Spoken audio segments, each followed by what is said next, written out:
There you go. You all got it? I added a little subtitle, Finding My Mojo During COVID Times.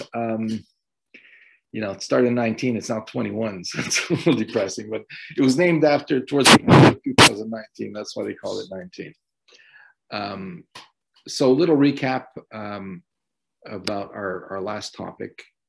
I mentioned last time, I talked about stress. So just to review exactly what that is, stress is what we feel when we are challenged in some way. In other words, it's the body's reaction to things that makes us respond. And, we need to. For example, if there's a car coming at us, we need to jump out of the way. So if we didn't feel anything, we wouldn't do it. And stress is really the body's response to any challenge, whether it's a bear in the woods or an exam coming up or whatever it is. And so when is something stressful? It's stressful when we're threatened in some way. I mean, you wouldn't be stressed if we might get licked by a dog, unless we are terrified of dogs, then we'd be stressed. If we're not, we're not. So the question is, do we feel threatened? Stress is actually a combination of the challenges we have in front of us and how we master them. In other words, if I have like 3 exams to do or 3 papers to write, I'm going to be more stressed than if I have 1 paper to write. If, on the other hand, I have 1 presentation to do and I'm terrified of giving presentations, I'm very stressed.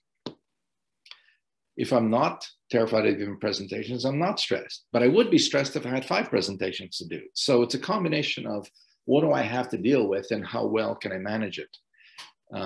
And it's interesting that if we're going to talk about COVID, if they had a pill that they discovered a pill that could cure COVID within a couple of hours, and it's available at any pharmacy for $5. So all you got to do is, as soon as you feel any symptoms, pop this pill, you're done.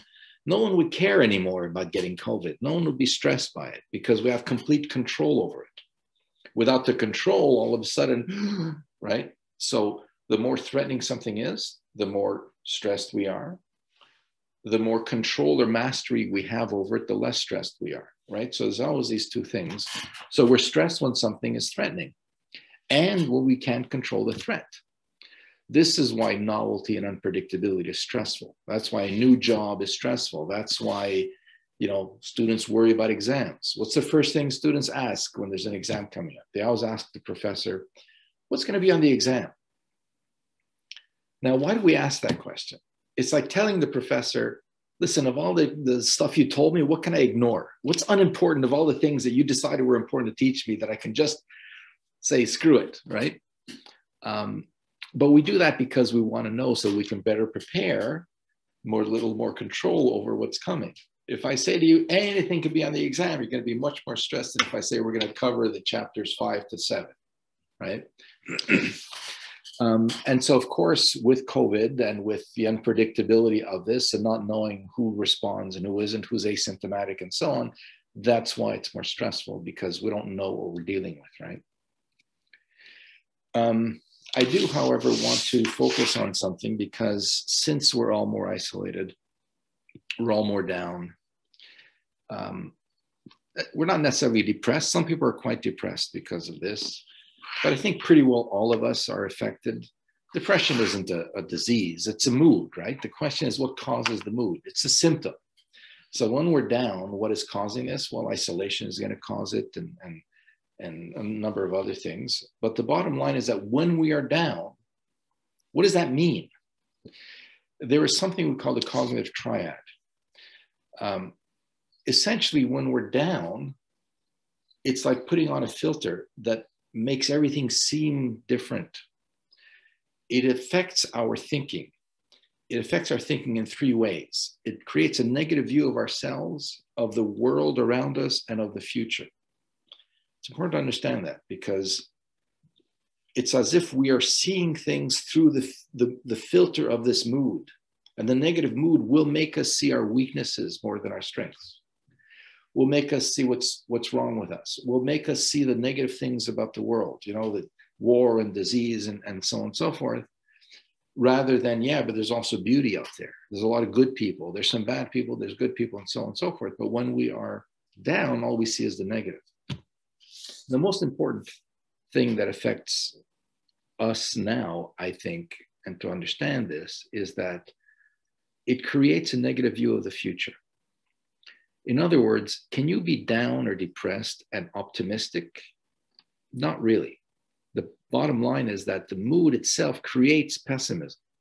So if you say to someone, hey, let's do this, it'll be fun. Well, for the person to say, yeah, they have to think, yeah, I guess it'll be fun. But to say that, they have to be optimistic, which they wouldn't be if they were down. So what it does is we have a tendency to not do anything because, who feels like doing it? Should I go out? Not really. Should I do this? Nah, not really. And the reason we say that is because we're trying to project ourselves in the future. Is it going to do me any good? But in order to say yes to that question, you have to be optimistic, which you can't be when you're down, right? And so what it tends to do is it feeds itself. We don't do things because there's no point. And then that gives us less pleasure. And it confirms the fact that we have nothing in our lives, right? So mood will lead to thoughts. So the mood, the depressed mood will lead to negative thoughts. When we have negative thoughts, it affects our actions. We don't do things because we feel down. And because we do less, those activities or lack of activities affects our mood. So it becomes this vicious circle. And to get out of it, sometimes you have to understand that you don't have to necessarily see the future. You want to go and test the future, which is very different than predict the future. In other words, act first and decide later. I've dealt with a lot of people who are depressed over the years. Most of the time, you can work with their attitudes, their perception of things, and so on. But sometimes there are people who are really, really in bad shape. There are people who are, don't get out of bed, don't shower, those kinds of things. And they have almost no ability to do anything. And in cases like that, trying to reason with them is difficult because they're so down. So in actually more severe cases, we do something quite simple. We just take a schedule and we start plugging in activities. Well, at this time, you're going to get up and go for a walk. At this time, you're going to call this person. You're going to do this. You can do that. And you're going to go to the swimming because it's something you used to like doing. So you're just going to go at this time, pick a time. We pick a time and you make a date to go swimming at this time. In other words, you slot in activities and you just follow that schedule. And then afterwards, you can decide whether it did you any good. In almost all cases, people will say, yeah, it did me a lot of good. And that's important because what stops you from doing those things is your mood. And if you don't do those things, your mood will stay. So testing activities is important. If you think about your own schedule, right? You have a class to do. Well, if you have a class at 10 o'clock, I don't know anyone who gets up. If you have an option of, if you just get up in a normal day and say, at 10 o'clock, I feel like listening into a lecture. No one's going to want that, period. So what that means is you've got to decide. Let me back up a little bit. What happens is you get up and you have it in your schedule. So at 10 o'clock, you go online and you listen to your lecture. It's as simple as that. And afterwards, it might be interesting or it might have been a good lecture, not lecture, whatever. You're able to then decide whether it was worth something. But if you were to ask someone ahead of time, do you feel like doing something like this? I don't know anyone who says, I feel like going to a lecture today. And when you're down, it's the same thing, right? You don't do anything because there's nothing that you feel like doing. But if it's on your schedule, you're more likely to do it. And then you can decide afterwards if it does you any good. So a lot of things may sound kind of okay, but who really feels like doing them? The point is that when you're down, you're going to be less likely to want to do them. So the best approach is to, slot in activities during your week, things that you would normally do if things were normal. I mean, if we didn't have this COVID isolation, maybe there are things that you can't do that you would otherwise do. But in most cases, what would you do in a typical day? And ask yourself, well, on a typical day, I might do this, I might do that, I might do that. So then slot it in and just give yourself appointments like you're going to a class. And afterwards, decide if it does you any good. In other words, as I said, be aware that your mood will have a tendency to stop you from doing things. And therefore, it makes you, when you predict whether or not it will do you any good, you tend to do less. So in reality, you have almost no idea how you'll feel about something until after you do it. In the question period in the last conference, we talked about going out for a walk, and I talked about my previous dog and my current dog. I take the dogs out for a walk before bed. And sometimes I'm watching TV and I'm half asleep and I really want to go to bed. And it's minus 25 or 30 outside, and or it's raining and I really don't want to do this. But I do it. And of all the times I've had to go for a walk, rarely have I said, I really feel like going out for a walk, especially when it's minus 30. I don't think ever once said, oh, I can't wait to go out, especially when I'm half asleep in front of the TV. And yet I don't know if there's been a single time in my entire life that I have done that and not at the end felt good about it.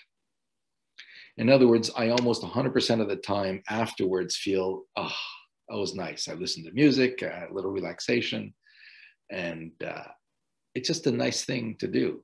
And yet rarely do I feel that ahead of time. I know kind of it'll do me some good, but really don't feel like it. So that's why it's important to understand that your mood will affect how you see the impact of something, but it's lying to you. The reality is the impact of something can only be known after you've tried it, okay? And this COVID isolation has caused us to feel so negative about things that we tend to deprive ourselves of activities that will in fact help us. So just keep that in mind, okay?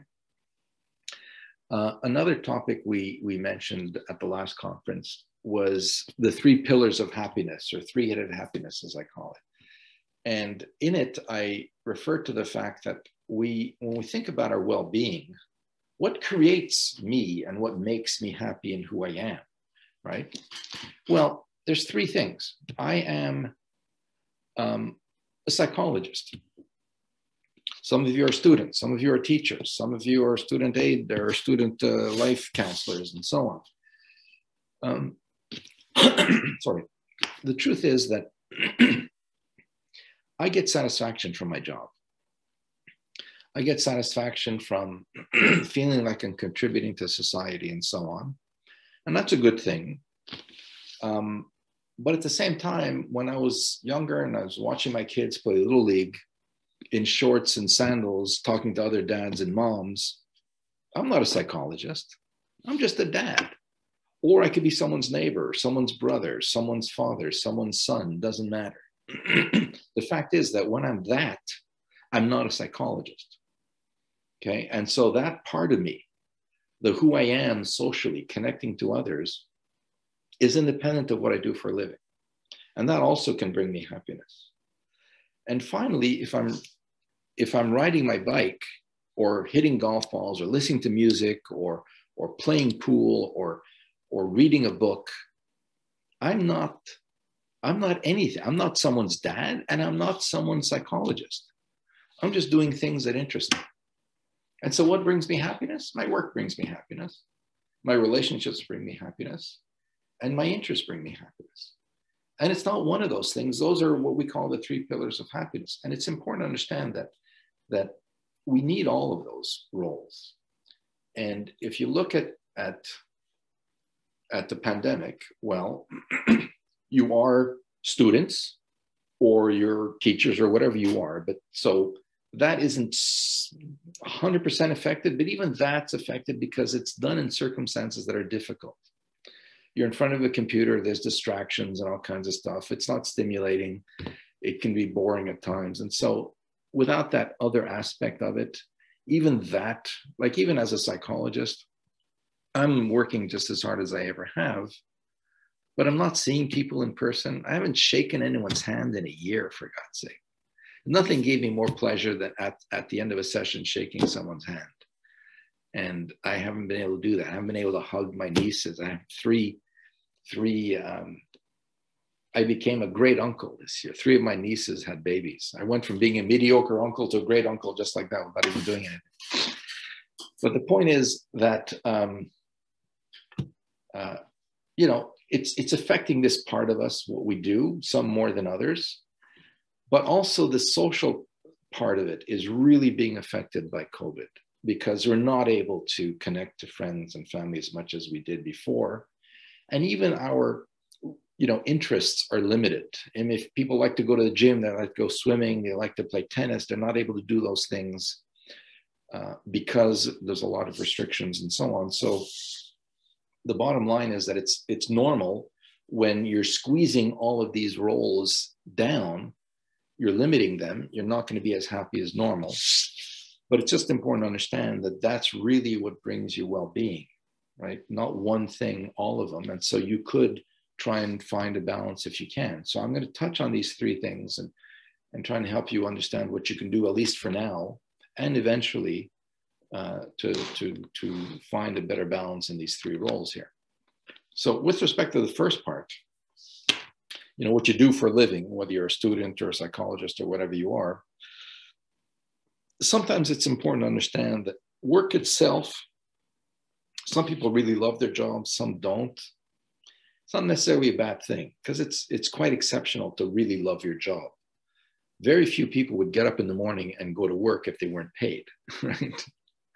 So why are we paying people? Because they wouldn't do it if they weren't paid, which means if it was pleasant, they would be paying us, right? So if I'm paying someone else to do a job, it's because it's not pleasant, right? So to a certain extent, you know, it doesn't matter so much. The reason we work is that it gives us the means to do the things we want, the things we love. In other words, the happiness, the comfortable life, the house, the food, and all that stuff is why we work. I mean, it's why you plant tomatoes in the garden or potatoes in the field and so on and so forth. Very few people are planting potatoes saying, oh, I really love this. They're planting because they want to eat eventually. So the work is the means to get the food. And sometimes we lose sight of that. We focus too much on, you know, do I love my job, as opposed to, look, you know, ultimately I'm contributing to society. I'm doing my part. And as a result, I'm having the means to do the things I want. But don't lose sight of the fact that that's why you're actually working, okay? You're working for that. So it's what you do with the money that matters more than the actual gaining of the money. You also don't necessarily need to get paid to have a sense of purpose, because this professional identity I'm referring to is really more one of a sense of contribution to society. I had one client who, you know, was always obsessing over the fact that I've never been paid. And even if I was just a secretary getting a small salary, I would be able to say to people, I'm a secretary. Instead, what do I tell people? Well, here's what she does, right? Very active in her community. First of all, taking care of her kids, raising 3 kids, and also driving other people's kids and so on and so forth. And has volunteered for a large community organization that supports families of those with mental illness. And she runs support groups, and people ask her for advice, and she calls doctors and psychologists to get, you know, to create links and referrals and stuff like that. And she also works in a hospital, in an oncology center. And in other words, she's busier than most people I know who work. And she contributes more to society than most people I know who work. And yet she feels like a failure because she's not getting paid. And that's not important. What's important is that, you know, contributing to society is a sense of purpose, whether or not you get paid. So look for those kinds of things. And sometimes if you can, you know, volunteer is just as good as finding a job. Okay. And being a student is a job as well. Another thing I want you to do is ask an adult, where are they expected to be today when they were your age? I'm 62. When I was 22, did I know that I would be giving conferences? No, it wasn't something that really I thought much about.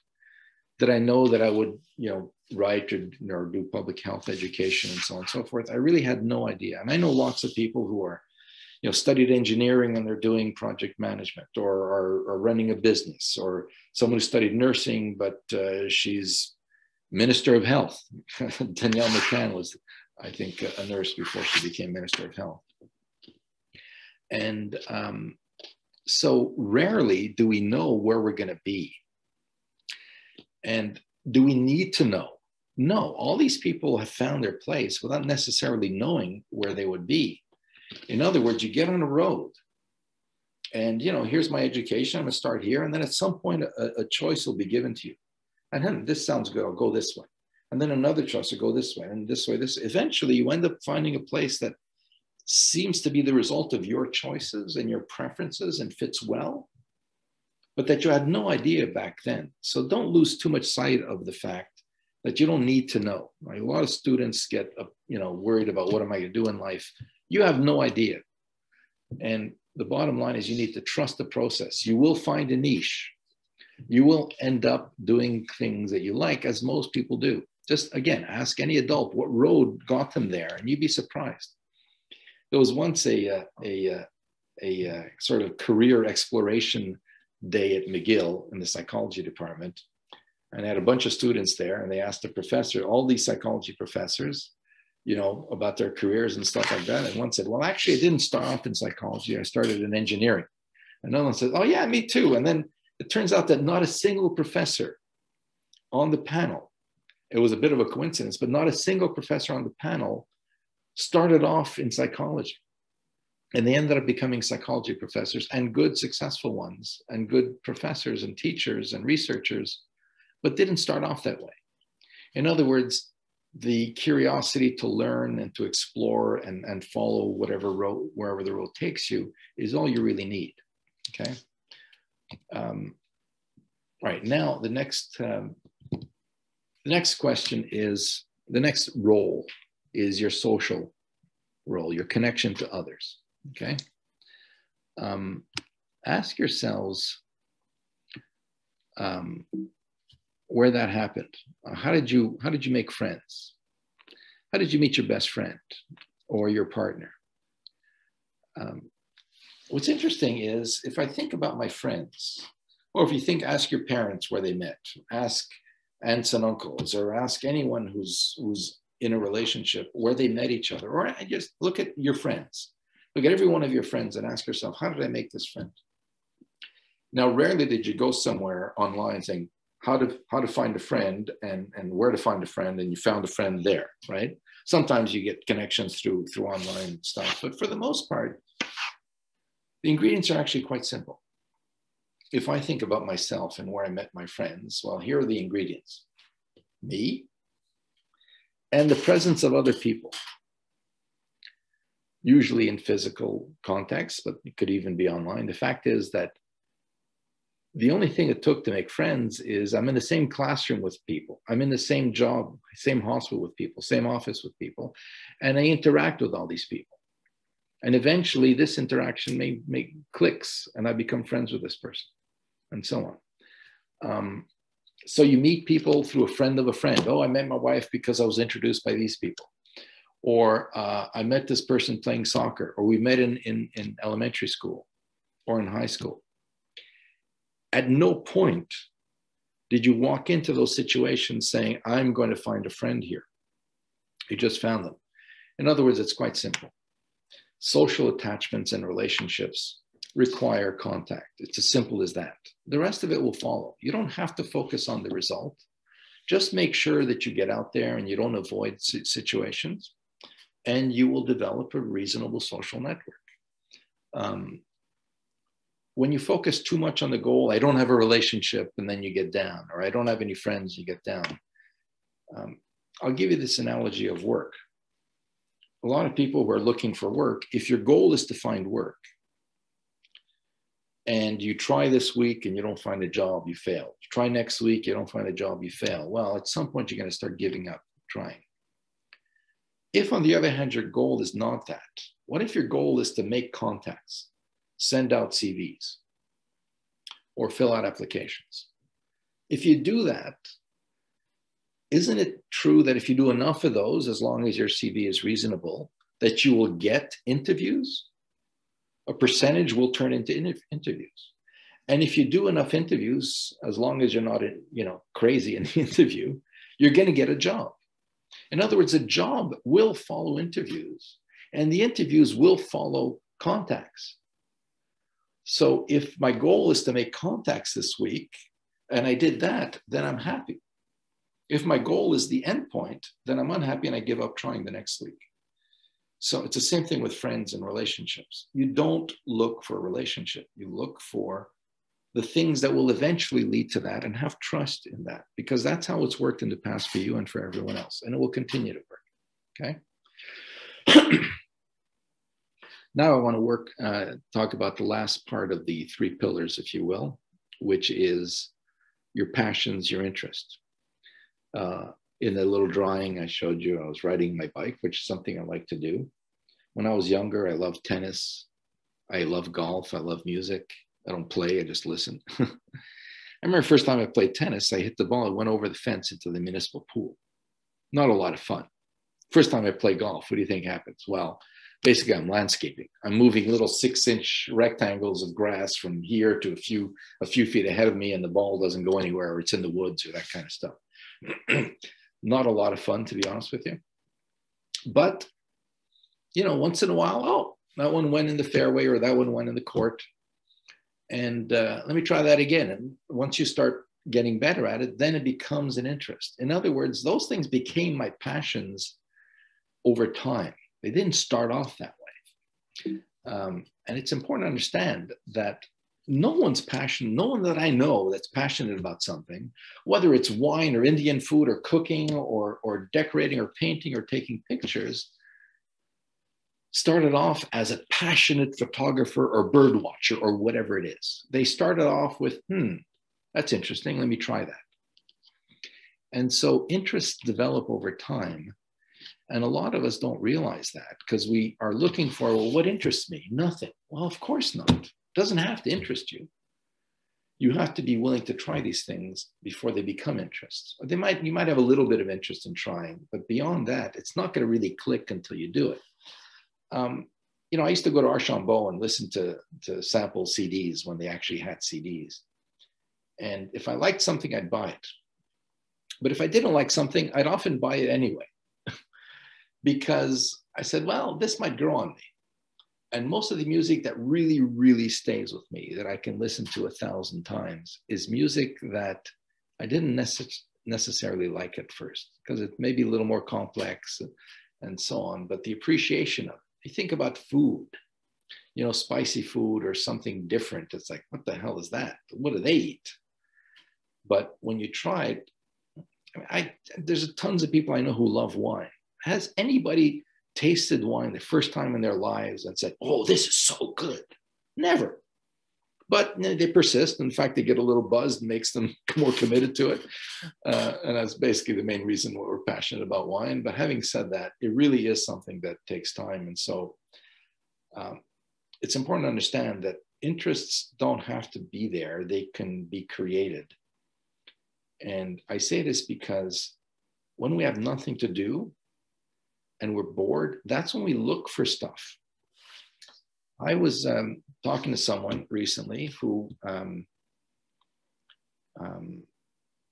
was with a client, and in the background was a guitar. And I said, oh, you play guitar? And he says, yeah, I started learning it last spring when we went into isolation. So he bought a guitar and he started playing.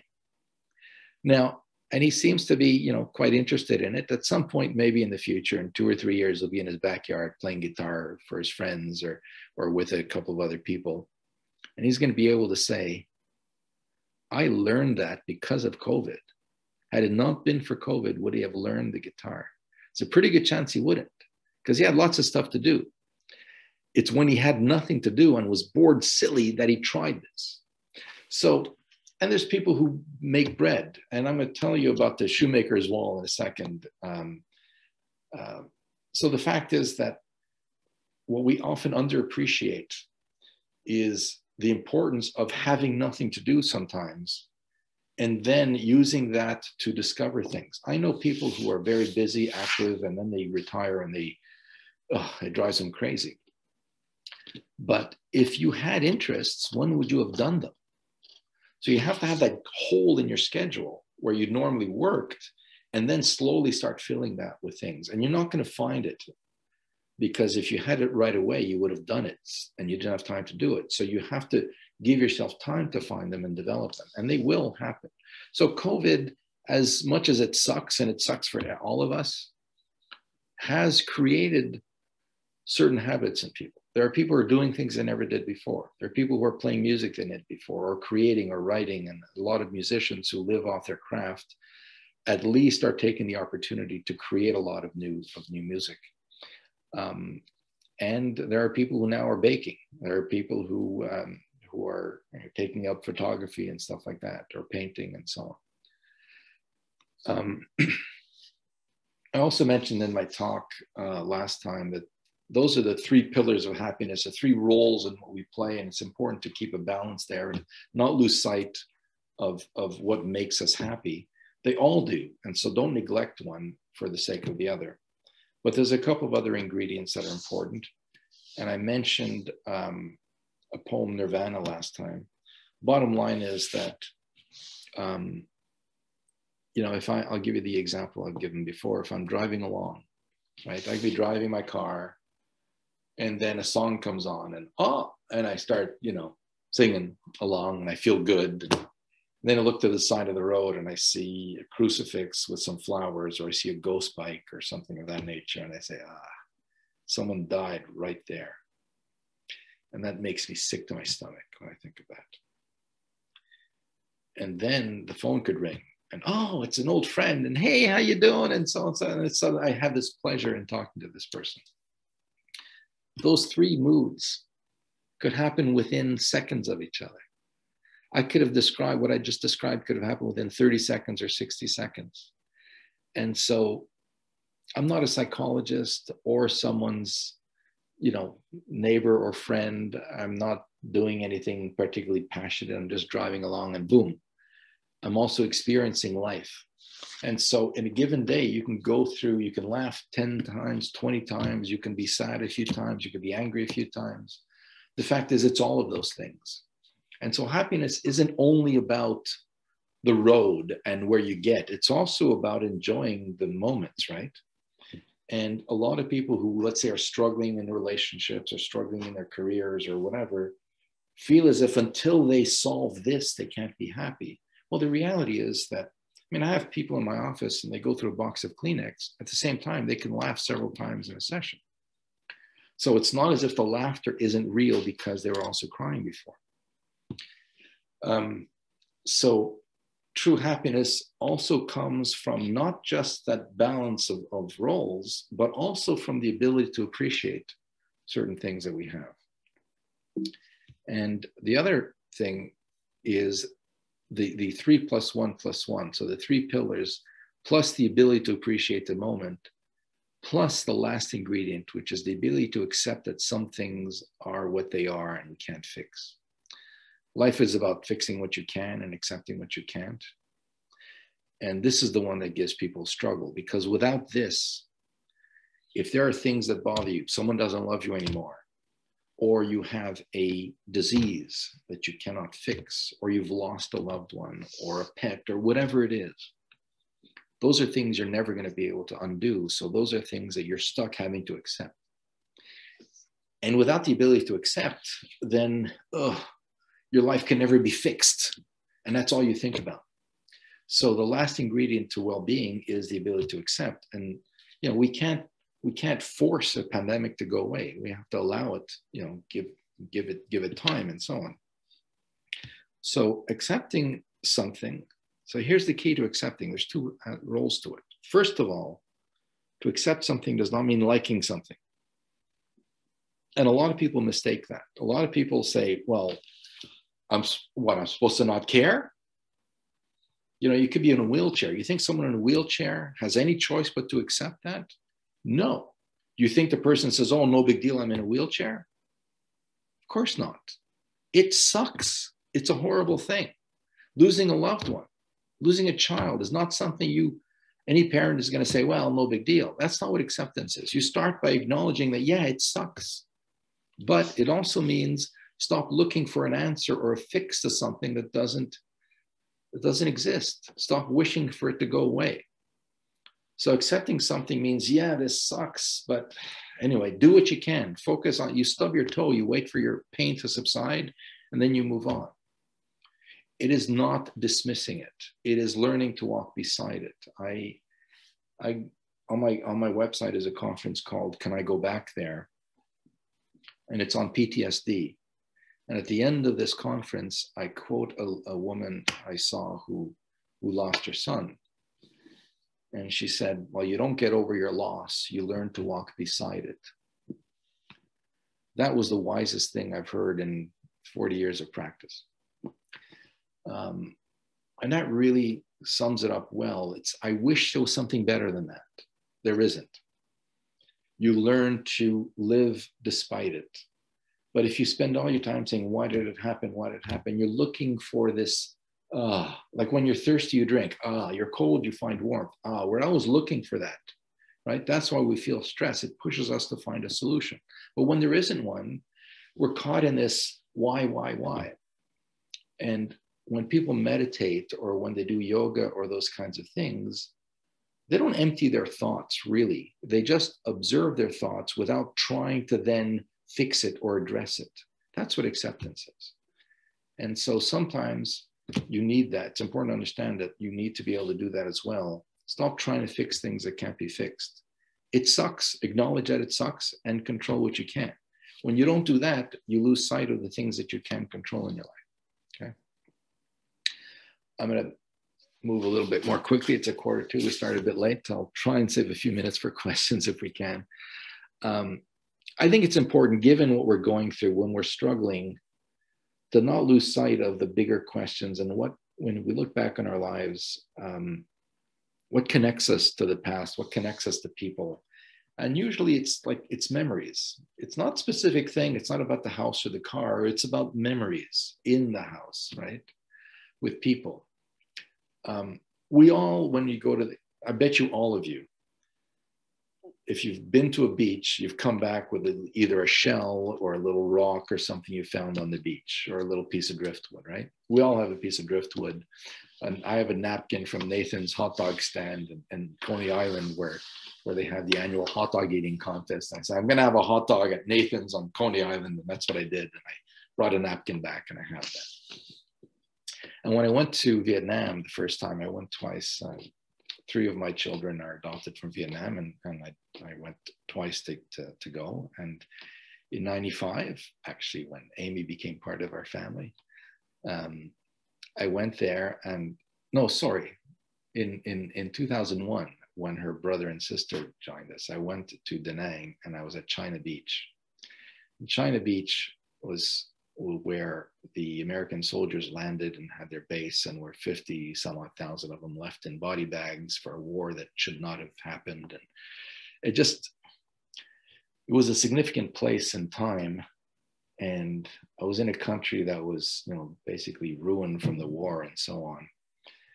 And I want to remember that. So I rolled up my pant legs and I walked into the waters of China Beach.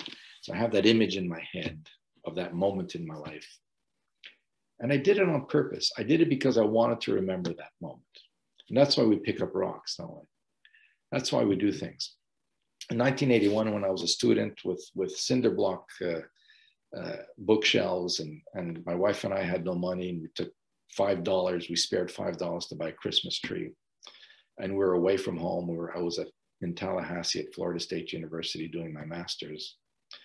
And I wanted to decorate this tree. So we cut out some cardboard, made some little boxes and wrapped it up. And we needed a star.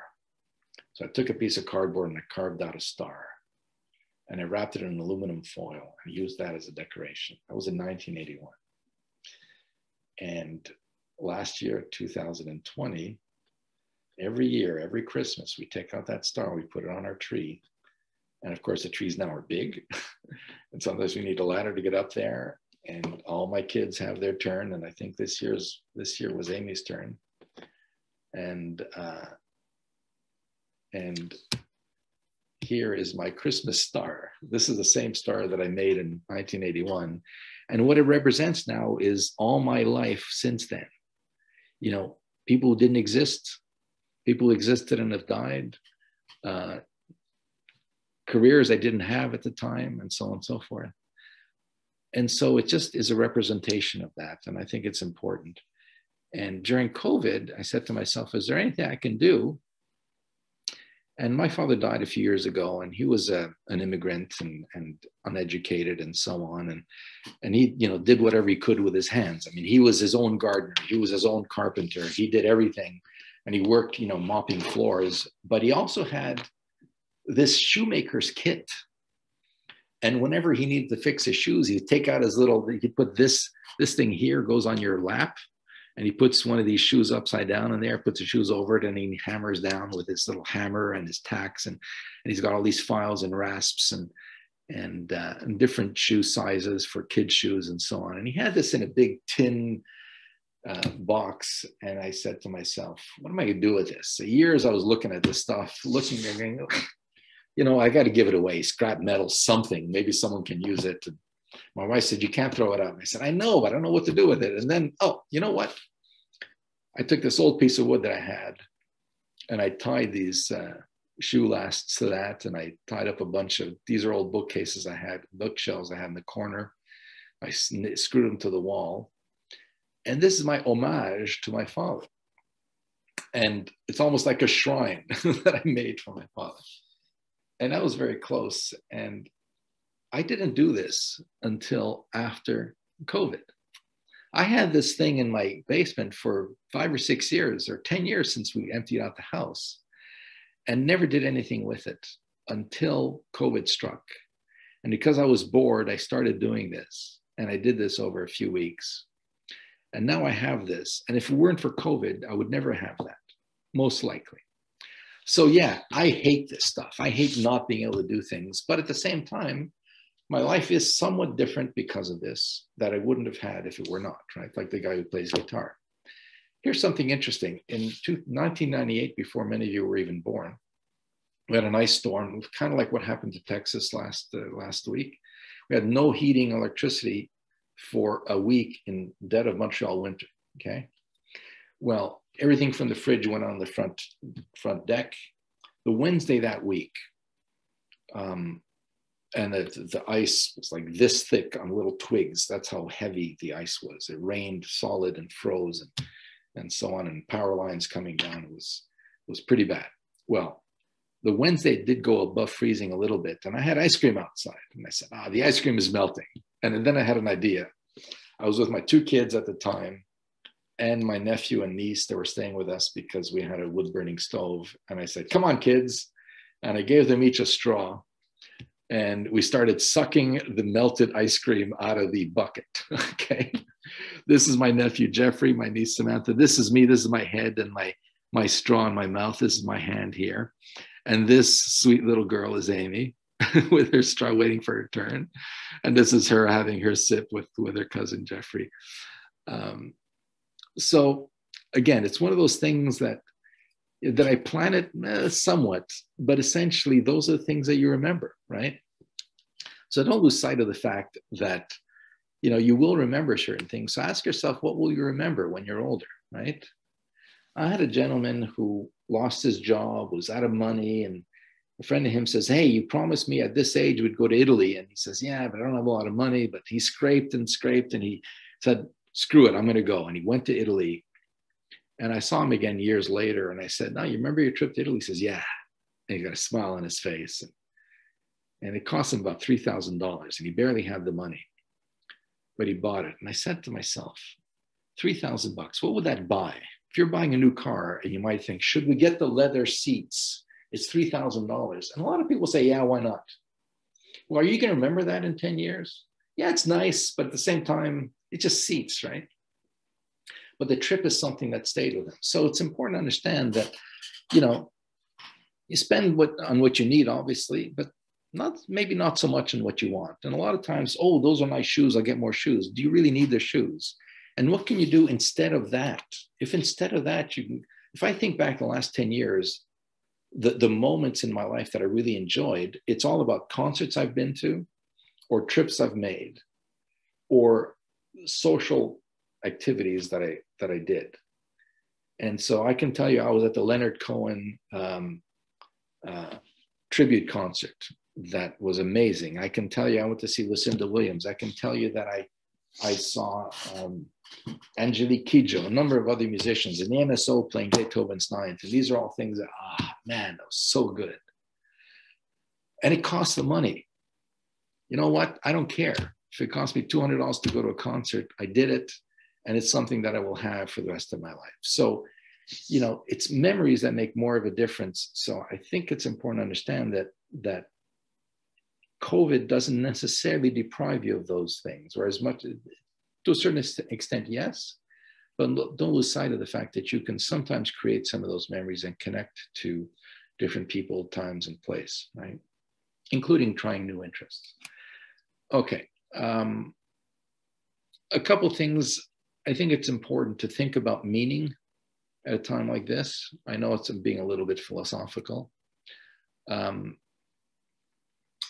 I was talking to a woman whose husband had Alzheimer's or some other form of dementia. She met him at Wilfrid Peltier. They had MSO season tickets, and that's how they met. And they used to also go on cruises.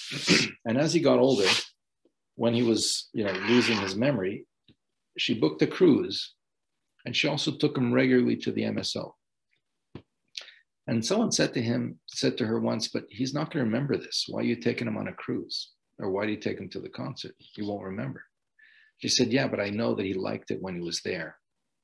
And he always enjoyed music, and he always enjoyed the cruise. Why would I not give him that experience?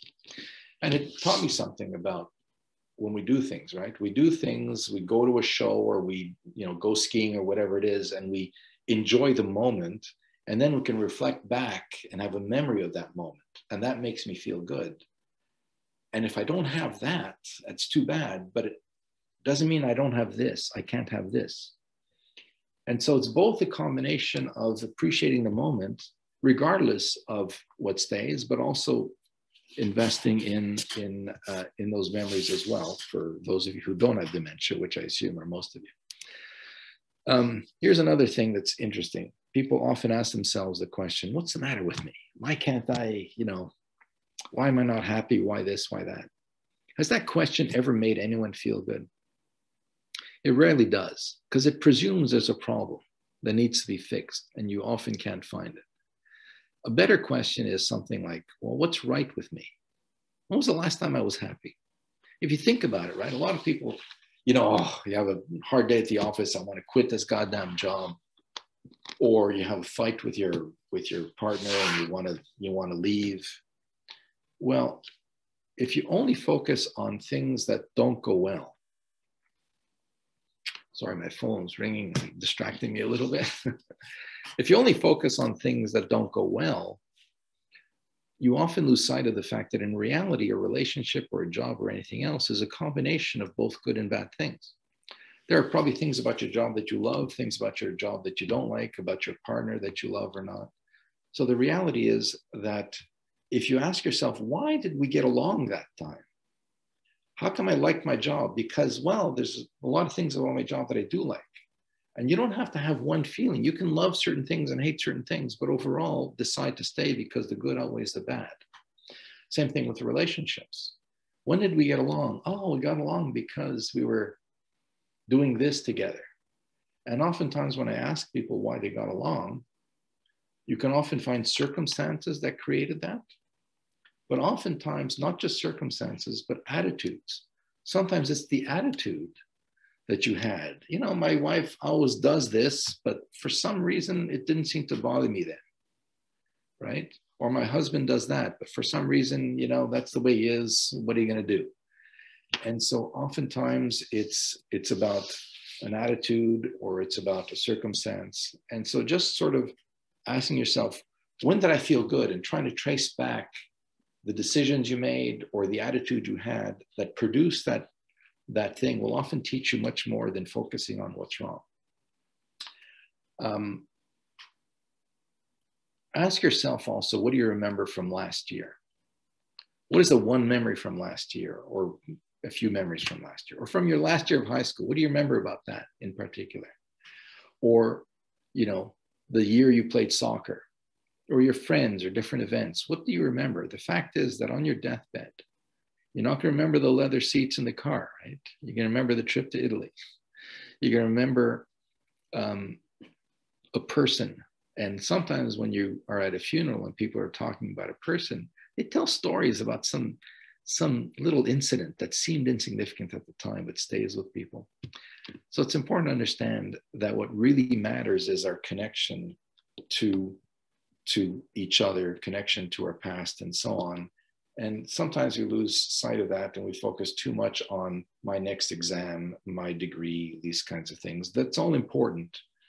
But what really matters are the bigger questions of meaning. So I'll leave you with this last slide. Coping with COVID isolation. Just sort of sum up some of the things I said. First of all, keep your focus on the 3 pillars as much as possible. You are limited, but it doesn't mean I can't pick up the phone and call someone that I haven't spoken to for a while. It doesn't mean I can't try some activity, maybe it's an outside activity, a sport, and so on. It's important also to develop as much as possible and keep a routine that touches all of these. Like when you go to school, what you don't realize is you go to school and then there's a break and you go to lunch with your friends and you chat afterwards and so on and so forth. So there's actually a variety of things that affect different parts of who you are. Your professional development, your career plan, but also your personal interests and relationships. And so try as much as possible to develop a routine, daily routine. Like if normally you would have lunch with friends at school, well, why not add a social element in the middle of your day as well, where from this time to this time, I'm going to chat with people, that kind of stuff. Focus on the moment as much as possible. This year's experience is not a single experience, it's multidimensional. What I mean by that is we look at 2020 as, it was a horrible year, as if it's one thing. But how many times did you laugh in 2020? How many times did you have sex? How many times did you enjoy a good meal? How many times did you have fun? How many times did you watch a good movie? Those kinds of things. So the reality is, it's not one thing. So don't lose sight of the fact that it's just a bunch of experiences. It's not one experience. Because otherwise, the overall experience, most people say, is negative, and then it sort of paints everything with that same brush, and it's not the case. But at the same time, don't forget the future and work towards the things that will eventually matter. Invest in your interests and so on. And of course, don't let your negative mood tell you anything about your future. As I said before, the negative triad is what makes it hard for you to do things, because you are predicting the result before actually experiencing the result, okay? Do something that you're gonna remember. Try something different that you haven't tried before. And don't forget that the past always predicts the future, usually, always, most of the time predicts the future. Past pandemics have passed, and this one will too. So, you know, look, I wish I had a better answer to this. I wish I mean, it's not a lot of fun, unfortunately, but I think it's important to not lose sight of the fact that it is temporary. Make the best of it. And then hopefully at some point we'll all be able to shake hands again and give each other the Montreal two-cheek kiss. All right, I'll stop my presentation. I'll take some questions for those of you who are still left behind. I'm sorry I went a little bit long, but we started a bit later than I anticipated. It's okay. Yeah, we started a bit later. I think it makes so much sense what you're saying. Thank you so much. It's really, really, like Vanessa said, really eye-opening. Makes us focus on how to be a bit more positive. And thank you so much. Do you guys have questions or any comments? I have to run to class really quickly, but I have a degree in psychology, so all this is really relevant to me, and I think it's super interesting. And I really think that what prevents people right now is kind of why you spoke about that filter you have and how that filter influences how you view things. I think the resistance to change that people have felt since the pandemic, since it started, the resistance to working from home, even like the resistance of wearing a mask that we felt at the beginning of the pandemic, and now we're feeling this resistance to, for example, going back to school or going back to work. And I think this resistance that people are feeling are really kind of fogging their view of what's going on, and really don't allow them to see a clear image of where this is heading and what this means to their lives. So I hope students listen to this, because this is extremely relevant to kind of try to make it clearer for them of what's going on and kind of redirect them to where they're going and what's going to happen in this whole pandemic, because no one has the control over this, but we can, as you said, we can do our best in focusing on the little things and the positive aspects of all of this. So thank you so much for the talk. My pleasure. Where did you go to school? Concordia. Yeah, I graduated with a major in psychology last spring. Oh, good for you. Well, I worked at Concordia. I supervised at the APC for a few years, and I also studied with some of your professors. So nice. Yeah, I really liked it, but law is more for me. Yeah, good for you. Good for you. Yeah. Well, I have to run, but thank you so much for the talk. My pleasure. Thank you so much for coming, Sarah. Thank you. Thank you. Thanks, Marianti. I'll stop the